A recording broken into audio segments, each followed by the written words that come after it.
Adam Belmar is the author of the O'Reilly book, Building Event-Driven Microservices, and he's joining us today to take us on his journey from working on Shopify's very first event streaming service to the things he's been doing more recently on data meshes. It was great to talk to him because it's always nice to hear the big ideas coming from people who've actually spent time at the coalface making them happen. We start, though, with the reminder that streaming audio is brought to you by Confluent Developer, which is our site for learning more about event-driven services in general and Apache Kafka specifically.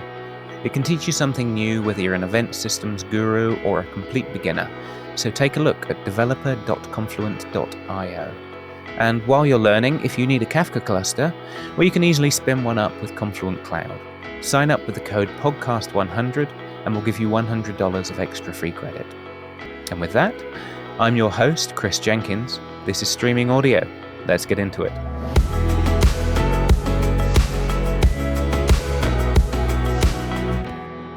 My guest today is Adam Belmar, who is a colleague of mine at Confluent. He is the author of Building Event-Driven Microservices, the O'Reilly book, and former member of the data teams at BlackBerry, Flip, and Shopify, whom I'm sure we all know. Adam, thanks for joining us on Streaming Audio. Thanks for having me, Chris. It's good to have you.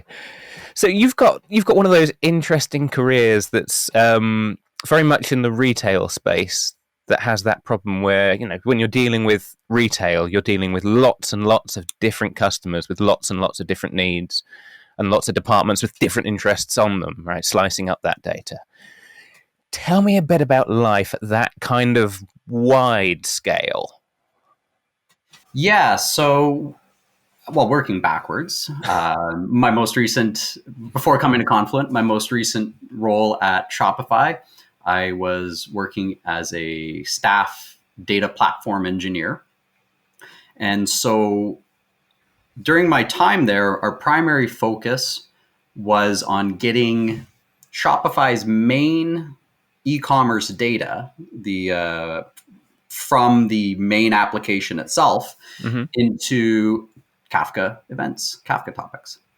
And to do that, we were using Kafka Connect and Debezium to source all of that data out of the MySQL databases underpinning each of the 250 odd shards of the main application. Right, so it was one MySQL database logically. Yes. Split into 250 pieces. Right, okay. Yes, yeah. That in itself is a challenge. Yes, yeah. And they did, honestly, the engineering team did a fantastic job with it. Like, I was truly impressed at the rigor that they have applied around it. So, well, maybe we should start there then. What's the driver to you? Presumably, at some point, they go from being perfectly happy to having 250 relational databases. What's the pressing need to get those into event streams? Right. So there's a few cases actually. For one, the operational side of the business wanted to be able to react to events, things that have happened. So for example, when we get a new user, when a user registers, we want to be able to send them a welcome package and say, you know, welcome to Shopify. Here's information you need to get started. Here's where you can find some help, and so forth and so on. Now, to do that, you could, of course, have the main application perform that operation. Yeah. But eventually, right, if that main application is doing everything that your whole business could possibly ever do with any of your data, it can get quite crowded. So having that decoupling was one of the main operational reasons. Now, the analytics team, whose work I was more familiar with, because being in the data team, all of the data analytics would also occur there. We wanted a better experience for our customers to know what's going on in their Shopify stores. What's going on there right now? You know, what's selling, what's not selling. And of course, the sort of older way to do it is we'll do a report, we'll run a job maybe at 3 a.m. And when you wake up, you'll see yesterday's data. Yeah. But we wanted that faster. We wanted that, you know, in real time, what's coming through, what's selling, what's hot, what's not. Yeah. Yeah, that makes sense. So, and you're coming to this as the author and expert in microservices, right? Yes. Yeah. Yeah, you published the book. You've got to take that badge. Yes. Okay. Thank you. So, how does that experience play out? Then gradually moving to an event stream based thing. You're thinking microservices. Tell me how that factors in. Right. So part of this is so for Shopify specifically, at the time that I entered and to when I left, um, Shopify was focused primarily on getting data into event streams, the Kafka topics. Yeah. They had a big in-house team running their own Kafka clusters and running Kafka Connect. And part of the work that I did is I worked with the team that was getting all of the connectors working to pull data in from all of these MySQL servers. Yeah. And there were some corner cases and nuances there that we don't really have to go into, but mostly just around like how data is managed and how data is sort of there's data locality laws as well that we had to ensure we're following. Oh, yeah. But all of that aside, the goal was we take data out of the MySQL servers and we get it into Kafka topics, well-defined, strictly schema'd Kafka topics. At which point then our first customer, the analytics teams, would be able to start building up these streaming models of existing sales, what orders are coming through, what are people looking for, and then to start building additional products like machine learning recommendations on top of that, for example. Yeah. That one must be interesting. I've often wondered how, like, do you train models in real time once you've got an event system based thing? I don't know. I'm not qualified enough to answer that. We'll pull someone in for a future podcast. I'm getting distracted. But I mentioned, sorry, I do mention where Shopify was in their journey there, because I would say that one of the big first steps to building event-driven microservices is you do need that data, right? You need to get some data into an event stream. Otherwise, you have nothing to drive your microservice. And so that's where Shopify was in that journey. Mm-hmm. So early days, and it does remain to be seen, because now that I no longer work there, it does remain to be seen, how deep of an adoption do they go into microservices, if they do at all, because I know that they had very well built services, I should say, nice modular services where it was quite easy to deploy just parts of the new module. So I wouldn't say there was like a hot pressing need for the main engineering teams to move to microservices. But for the analytics team, if you think of just stream processors that build up models to provide business insight as microservices, which you can and should do, then the analytics team was definitely the first number one customer where that was going to occur.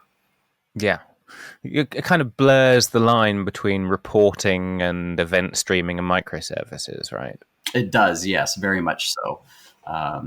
Because a long-running streaming job versus a long-running event-driven microservices, well, they both react to events and they both may emit events. And so... And they're both building up a state with kind of... Exactly. Yeah. Yeah. So that sort of, let's not dwell on Shopify too much, because, but I mean, obviously we can reference them as much as you like, but I want to slightly get to the larger picture, which is the evolution of that from the initial centralized database, be it sharded or not, into this event streaming world, and then what problems you face as that grows. Right. Yeah. So if getting that data into event streams is obviously one of the more important first steps, right? Like I said, you need to be able to react to that data. And so change data capture, great way to get started doing that. So one of the things that I've learned when going to build microservices, is that a lot of it matters quite a bit. It matters quite a bit. Yeah, sorry. I was going to say it matters quite a bit as to what data you have available, but also what tooling you have available to do stuff with it. Right. So that's sort of where I would say it's often called the microservice tax. So this is that sort of baseline of investment that you need to make it easy to run services. Because if you What does that consist of? Yeah, so if you think back to, I don't know, let's say a decade ago, arbitrarily, if you have several services that you're running in your company, maybe you're an early adopter and you've just moved into the cloud, you're still requisitioning a server and you're still logging into this server and you're still executing scripts on it and you're still executing things you want to install. And it's very purpose built for that application. Right? If you need different packages, different library dependencies, all of that sort of installed, but it's wedded to that infrastructure, right? Yeah. And so if you're doing other services, then you always have that overhead of building that up. And so that sort of burden, let's call it, that toil, prevented people from just spinning up services whenever they wanted. Because there's that overhead, you got to do that. So the microservice tax is, okay, we're going to spend the work to make that easy for people to avoid. You want to run a service? In the ideal world, it should be as easy as you push a button, it creates your GitHub, it creates your continuous integration pipeline, it creates your let's say you're using Kubernetes, right? It creates a base manifest file. It includes all of that, pushes that into a repo, starts it up, and then maybe on another dashboard, for example, you have your blue-green deployment options, and you can just use those tools and you can deploy your Hello World application that you just generated in minutes. Yeah. So that's the ideal. That's what you really want if you're going to be, investing into microservices. So this is the idea where you've got your own platform team, perhaps. You're right. Yes. And as we're moving more into software as a service and cloud computing, I mean, maybe you just purchase it from someone from a different, from a vendor. You say, hey, can you provide me this functionality? Can you make this easy for me? Can you lower my toil and my burden so that I can just focus on building the applications? Yeah. That's a nice place to get to. Right. Yes, that's the ideal. Yeah. Probably everyone's got some version of that, be it perfect or cobbled together, right? Yeah, exactly. Yeah. Okay. So that's kind of the infrastructure layer of organizing these things. But let's assume that's taken care of and you've got an event streaming system. I kind of want to take it from I want you to tell me about the business requirements down side of it as well. Because, do you know what I mean? You've got these things where different parts of the business have different needs on what should be, to them, the same substrate of data stuff happening. Yeah. So the business needs are,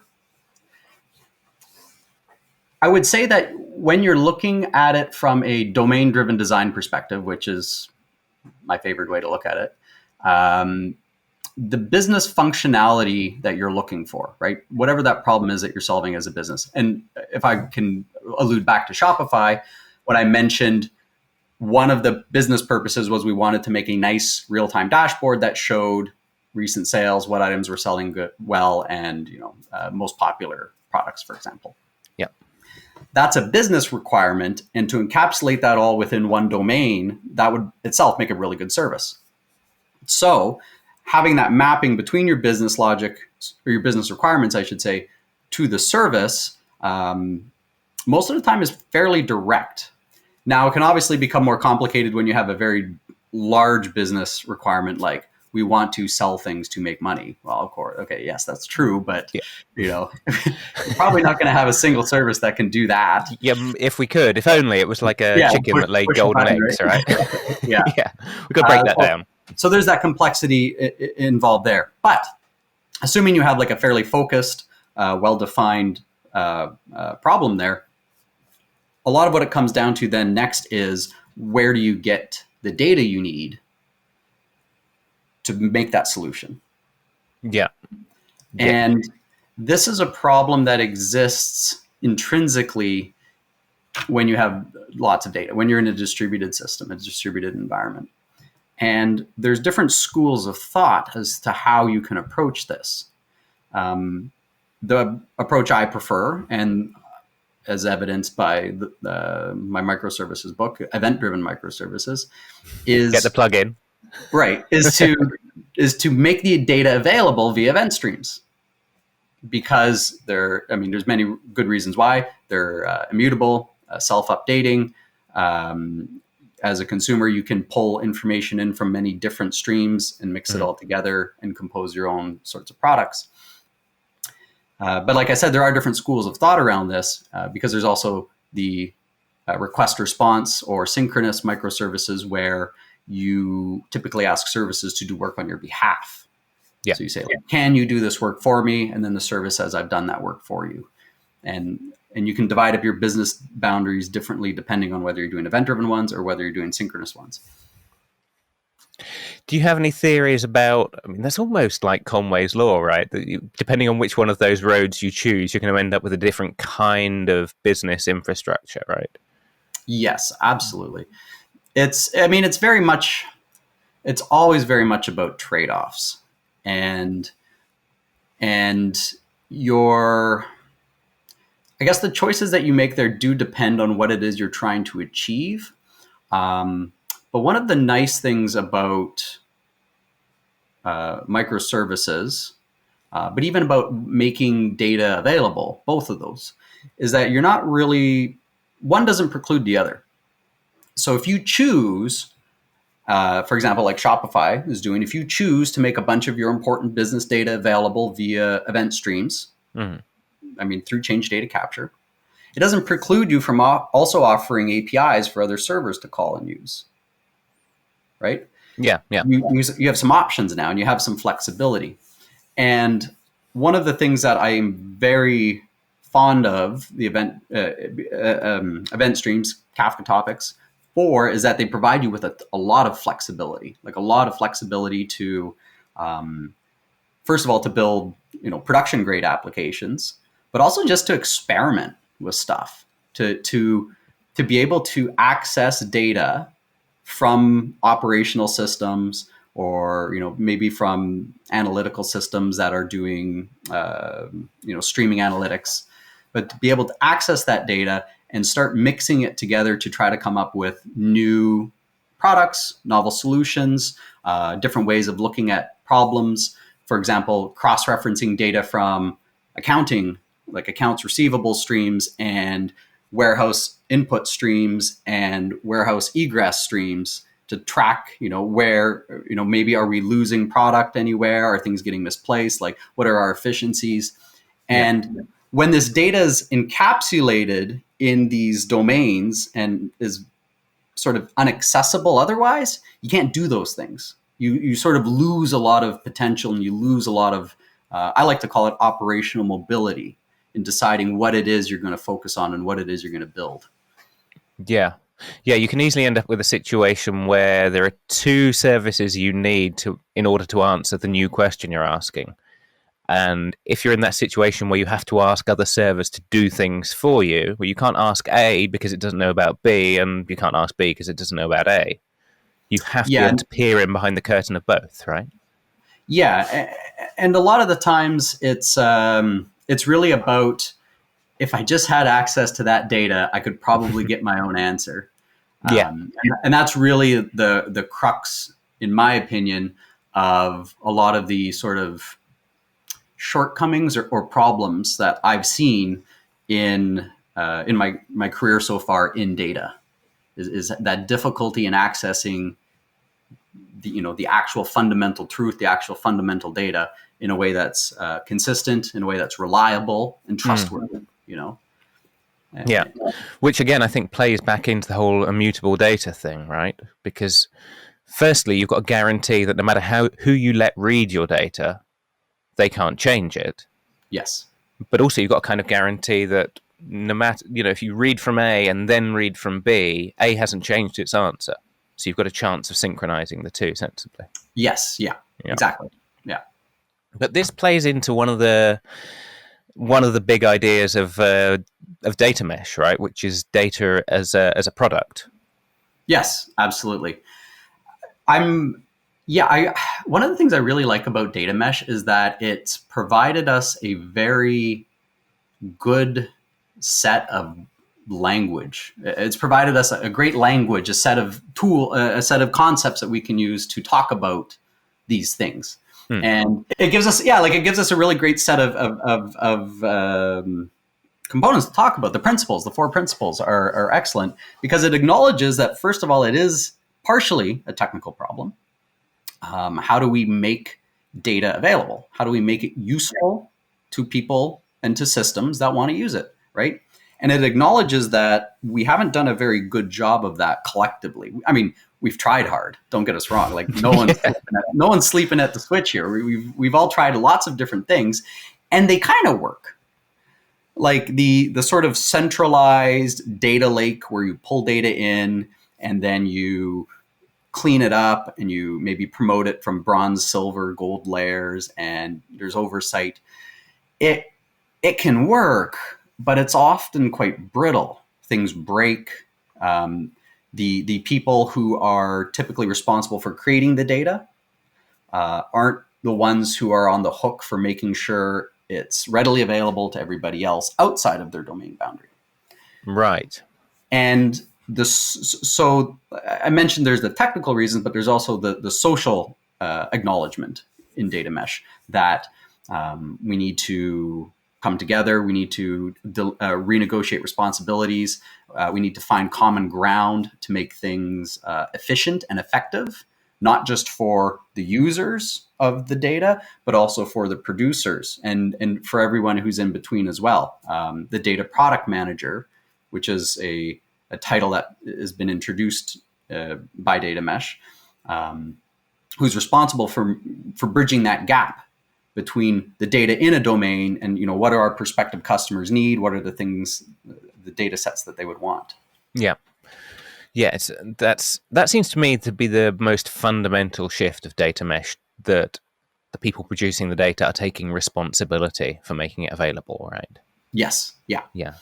Yeah. That's about, and the other stuff kind of falls out of that almost. Yeah. It's really based on having good, clear communication between those who would use it and those who own it, and finding, how do we make this useful? And this question is answered by discussion, and the answer that you'll get is going to vary from company to company, from team to team. And so it's really important to engage in those conversations and to find out, what it is we're doing, where is it we're going, and what are our needs around that, and how do we make sure those needs are met. Do you have any experience of different companies answering that question? I do, on the ground? Yeah. So there's a couple of commonalities that I've seen again and again. I've seen in a number of Slack channels, in conversations with others, in conversations with our own teammates, and again, to touch back with Shopify, it's the same thing, right? Data is coming in faster, right?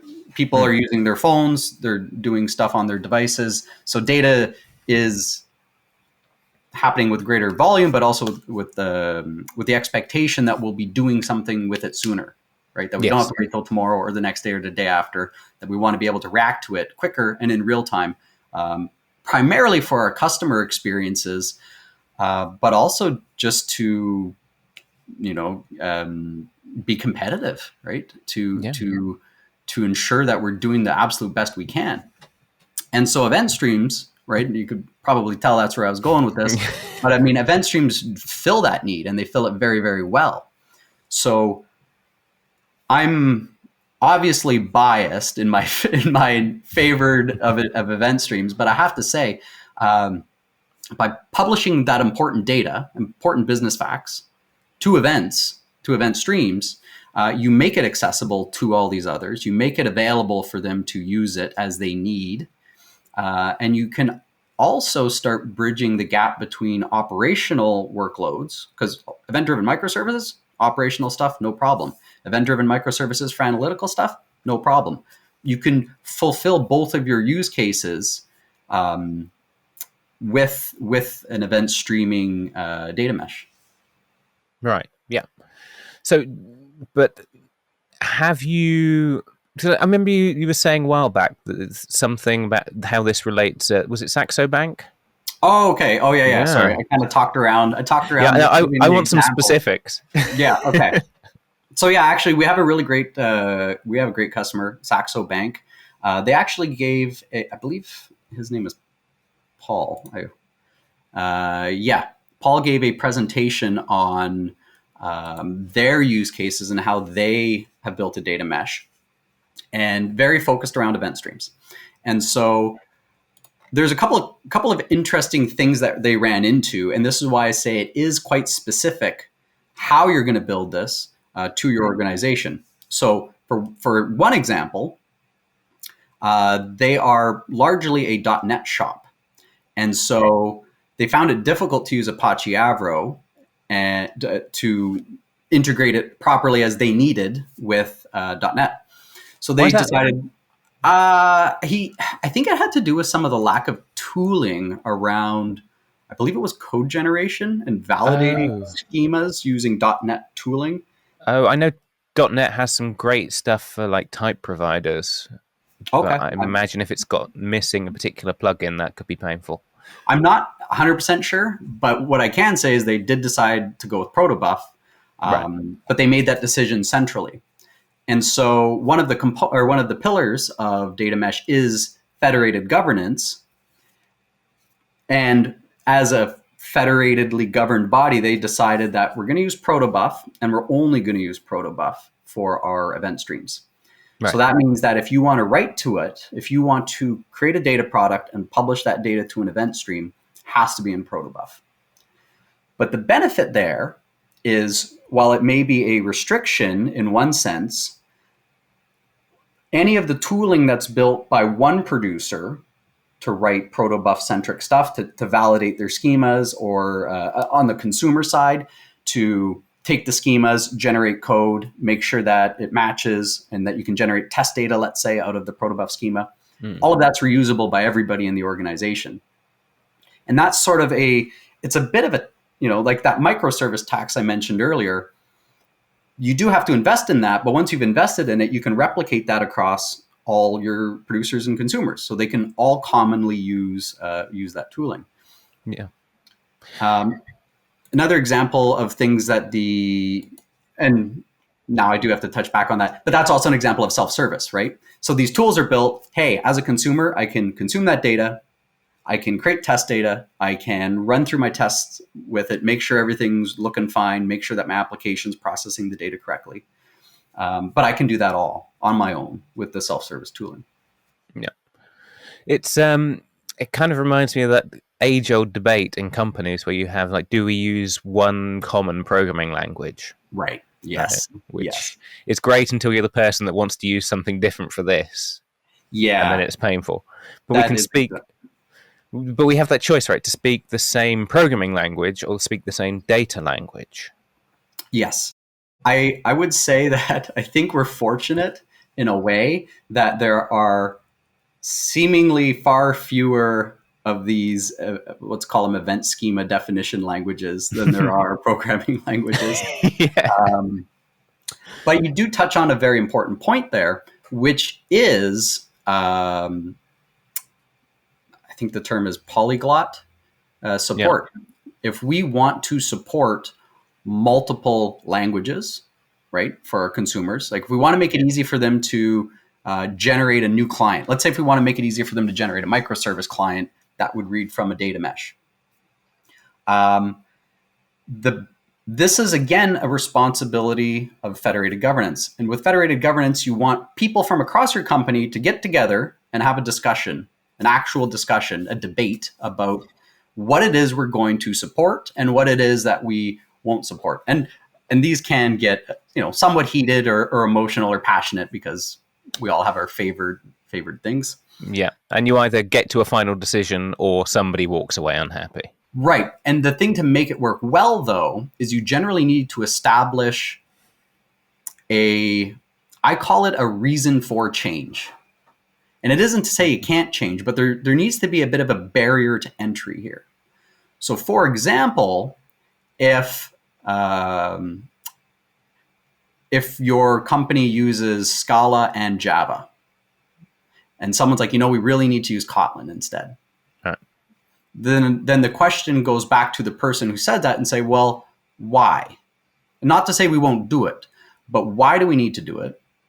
And what is it that we're doing right now that maybe we should stop doing or replace it? Because if you keep expanding to say, like, you can use almost any language under the sun, you can do whatever it is you want. Sure, you have a lot of freedom, but now you also have a lot of potential issues at the consumer side because they're going to have to, figure out how do you tie all this stuff back together, right? Yeah. Yeah, and that does come back to, you're absolutely right, we're lucky having fewer choices for data representation formats. Because when you can agree on data, and especially immutable data, which you say it once, you just say the same thing every time, right? Right. Then we have a chance of building that Tower of Babel where we speak the same language. Yes. Yeah. So I want to get into, because you've been building a kind of prototype, you and some other people on the team, for, oh, there goes a dog. People on YouTube have just seen a dog run by. People on audio might have heard the tail wagging, which is fun. She's going out for her walk. Oh, good for her. So you've been building a prototype to try and illustrate these ideas about data mesh? Yeah. So we were working on this in the fall of last year, and the idea with the prototype is we wanted to showcase some possibilities of what a data mesh using event streams would look like or could look like, but in actual creation as a clickable, navigatable, usable piece of software. Yeah. And we actually had a bit of a challenge because, first of all, and I have to be quite clear about this, data mesh isn't just something you can download and install, right? It's yeah. It's a social. There's a lot of social conventions. There's the responsibilities. There's renegotiation. There's determining what technologies you're going to support, what data formats, what type of data products. So if you want like queryable ones, if you want some that are more event stream based. Yeah. But that being said, this is an opinionated prototype because we have to actually create something. We have to start saying, okay, listen, we're going to use event streams. We want to make it so that people can see what streams are available as formally published data products, right? When I was talking about creating microservices earlier, I mentioned how being able to see what data you have is number one, right? You need the data available and you need to be able to find it to see it. Otherwise, you're not going to be able to build anything. Yeah, this is the discovery piece. What have you actually got in your organization? Exactly. Yeah. So we wanted to model what discovery would look like for one example. So I am a consumer. I come to the data mesh prototype, and I can see, okay, we have several schemas in here, several event streams. And with those event streams, we can see who owns it. We can see their schema. We can see information about service levels. So for example, if the system responsible for publishing data to this stream has a failure or an outage, is it going to be restored within an hour, or do we have to wait till Monday when the team comes back from the weekend? Yeah. So having, and then additional metadata about perhaps like tags about like, is it personally identifiable information in here? Do you need special security clearance? So those sorts of metadatas are attached to it, but it's there to also provide information to you as a consumer, as a prospective consumer, to identify self-service what do we have available? What can I use? What can I do? So let's make that more concrete, right? So imagine I am some business analyst at Shopify and I come Yeah. into my data mesh and I'm going to be able to see what I want to see a literal list that says, here's analytics data for users, and that has an SLA of its 99.9%. And Yeah. here's a catalogue of parcel tracking events as they stream around the world, and here's latitude and longitude lookups for that, which has a lower SLA. That might be something that's not fixed till Monday morning. Right. But I'm seeing all the different streams of things I can choose from my business, Correct. almost like its own little shop, right? Exactly. Yeah. Exactly. Yes. Yeah. And providing that information to the user to make those decisions is our main goal here, right? We want to have them make a well-informed decision. And to touch on those SLAs, for example, if you, let's say you want to build a new use case for this data in this data mesh, Yeah. and you're using several event streams that are fairly high priority, but then you have one that's of a lower priority in terms of SLAs. Well, the sort of when you union or merge all of these together, the new SLA of your data set could only be as good as the weakest guarantee, right? Yeah. Because Yeah, if you have that outage there, that will be one of the things. But the consumer should be able to say, okay, I want these data products. Perhaps I want to use Kafka Connect, and I want to sync those into an S3 bucket. And once they're in the S3 bucket, I'll do what I want with them. Now, a non-streaming extension, because the data mesh is it's not as if a data product is only served by one way. You can serve it many ways. So that data team owner may also that data product owner may also have already write that sort of data to an S3 bucket as well. So that would basically be, you could have an event stream, yeah. and you could also have like a batch data set. Now, depending on who owns that is another matter, and that would be something, again, federated governance. Yeah, yeah.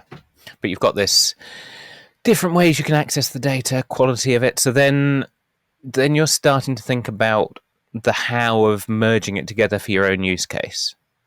Right. And so that depends on the sorts of technologies you want to use, right? When we talked about microservices with that potential sprawl of languages and frameworks, in our prototype, again, our opinionated prototype, Yeah. we already have a really good stream processor available in Confluent Cloud. We use KSQL DB, right? Yeah. And because it's fully integrated, what I do like about it, I should say, is I really like how it showcases how it should be easy to use your data. Like, you shouldn't have to do a lot of toil to start applying business rules to it, to start doing aggregations or filtering or transformations, joins, what have you. And so in our second, there's several tabs in our prototype. And the middle tab is to create a KSQL DB application with some sample use cases that we have, illustrating how you would take these data products, these streams, what's the business objective, right? Because we tie it back to something we're trying to do important for the business, and produce something of value, whether that's a queryable data set where you'd issue request response queries, or whether that is where you would emit perhaps a new event stream. For example, if you're enriching information about sales and you want to provide that as its own data product for another team or another consumer to use. So you might combine several sources to create something you need, or you might be then onwardly publishing that as a new, richer source that anyone can then discover. That will get added to the opening catalog, right? That's where the third step comes in. Okay. Where not everything you create. So the important thing with data products is that a data product has to have commitment to it. There needs to be a commitment by an owner, a team, to provide that data, to create it, to make sure it's accurate, to make sure it's available, to make sure it's of an acceptable form. that they can handle requests from customers to say, hey, you know what, can you expand this domain to maybe include some additional information, or if you could actually increase your SLAs, and like I know we might need to dedicate more on-call resourcing to it, let's go talk to management about that. But that rigor is important for having a data product. So just because you have an event stream, in fact, you're more likely to have a lot of event streams that are not data products, right? They may be event streams that are, if you're using Kafka streams, for example, you might have change logs or repartition streams. So those are certainly not going to be used. Private streams won't be used. You might have streams that are dedicated to inter-service communication, where they're directly sending messages to each other, but that's not a data product. That's just asynchronous communication. So when you go to publish a data product, you have to it's basically a contract, right? You're agreeing, hey, I want to publish this data product. I'm the owner of this domain. Here's the service level I'm willing to guarantee. If you need to call someone for on-call support, this is who you're going to call, or like, here's a pointer to the calendar that holds the rotation. So you can have this information there, this metadata about your product, and you use it as a barrier to entry. And if you can't pass that barrier, you can't publish it as a product. Yeah.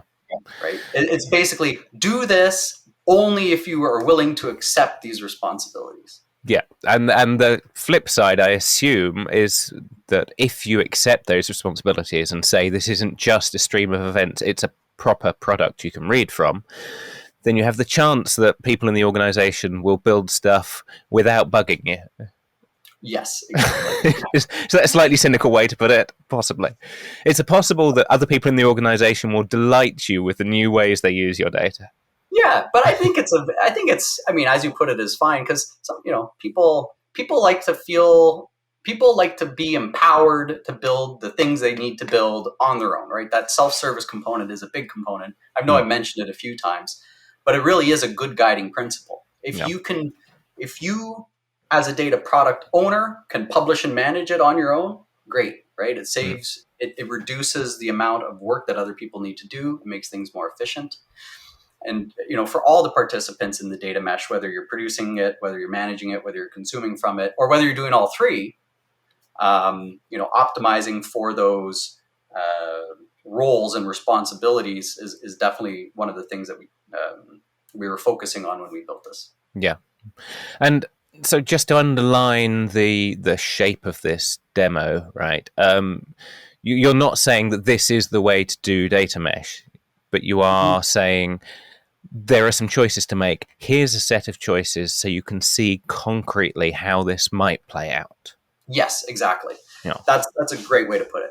Here are some choices we made, and you can add on to this, right? You can, there's nothing stopping you, for example, from registering,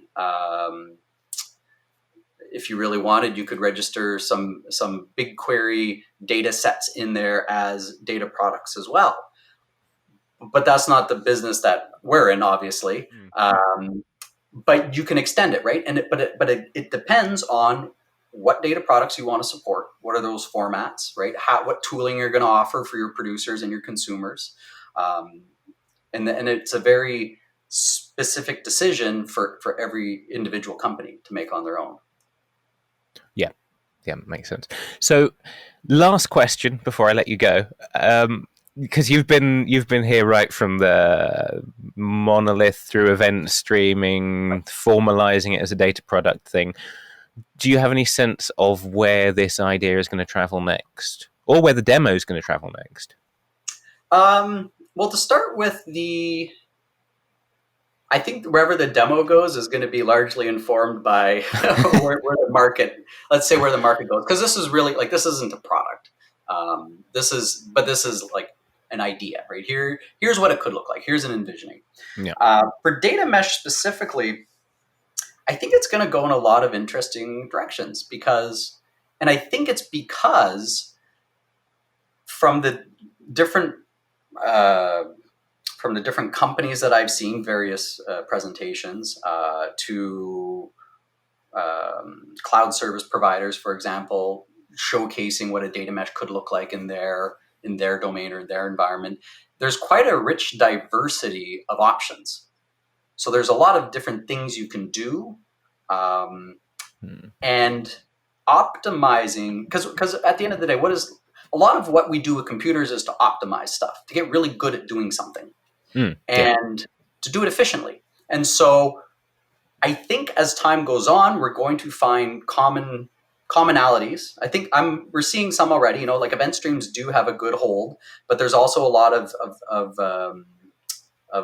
like big data type data products. There's a lot of just different possibilities there. But I think we're going to emerge into certain patterns becoming more common or more dominant, or people will say, hey, we built a data mesh like this. These are the learnings we've had. We think these things work great. We think these other things maybe don't work so well.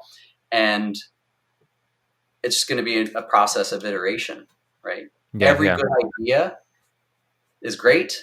And then you start doing it and you're like, oh, there's things that maybe don't work quite so well, or there's some rough ends. So let's try this. Let's try that. And so we're going to be trying things. We're going to be trying things, taking what works and moving forward with it, and learning from things that just don't work that well. Yeah.